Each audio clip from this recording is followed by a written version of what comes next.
This is George and Dan, and we're working on a 2008 Chevy Malibu. Starter problem.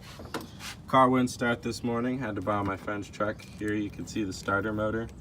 We tried testing the starter motor, connecting the 12-volt lead power to the power on the starter, and you could hear the starter spin, but the solenoid wasn't cranking. George came back here, gave it a couple rocks with the car in drive, helped unstick this beauty, and put it back in park, started it right up.